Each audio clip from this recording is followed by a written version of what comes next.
Hi, my name is Earl Carey. I created this vlog so that you can follow along with me in my adventures in bushcraft in the Bahamas.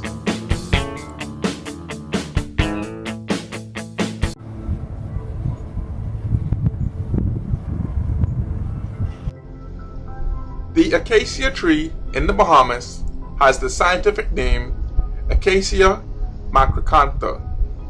The more common name for this tree, however, is steel acacia or long-spined acacia. This tree can grow up to 25 feet tall. With a short trunk and spreading crown, its smooth gray blotchy bark is slightly grooved. The twigs and leaf stems are covered with fine gray-green hairs that turn brown over time. Branches can have up to 40 pairs of leaflets, and each leaflet can have up to 30 pairs of blades. Glands are often located between the leaflet blades. This tree produces small clusters of very small yellow individual flowers which are mildly fragrant. This tree produces pods which range from 1 to 4 inches in length and roughly 1/4 of an inch in width. The pods contain a single row of seeds. The pods do not split open while they are on the tree. In the wild, the acacia tree can be a very useful source of cordage. Though in lots of trees it's the inner bark that we're most interested in for cordage, with the acacia tree, it's actually the outer bark that proves the most useful. In this example, we will harvest the outer bark from a small branch. To start the process, we remove the leaflets from the branch and we use our knife to split the bark vertically. Ironically, the bark is actually soft enough that if we did not have a knife, we could use our fingernails for this process.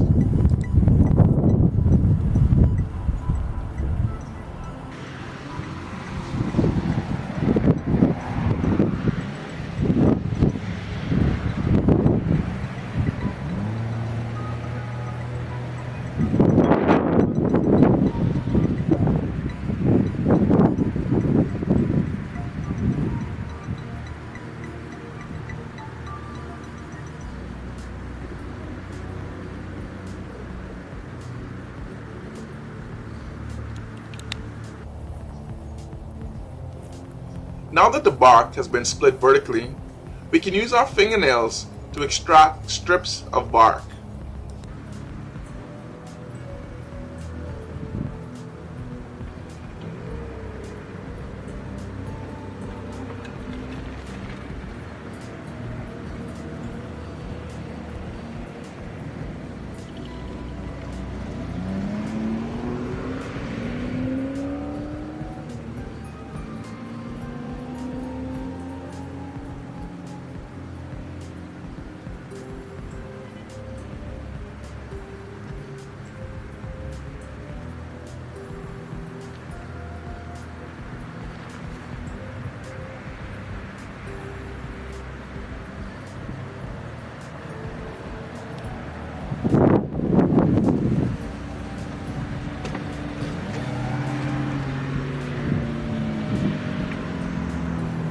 Now that we've extracted a strip of bark, we fold the strip at its center and we use our fingers to hold the loop tightly.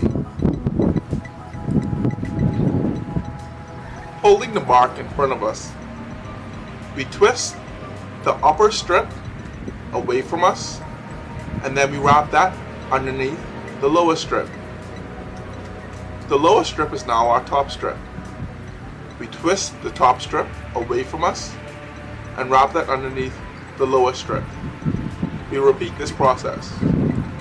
It should be noted that if we were actually making cordage to use in a survival situation, the strips of bark that we use would probably be a lot thinner. But in this case, we chose to make them thick so that they would be very easy to see on the camera. Also, if we were actually making cordage, we would have harvested many more strips of bark, and we would actually use techniques to extend the length of the cord to the thickness and the length that we need. In this case, however, when we run out of strips, we're simply going to tie a knot at the end to end it.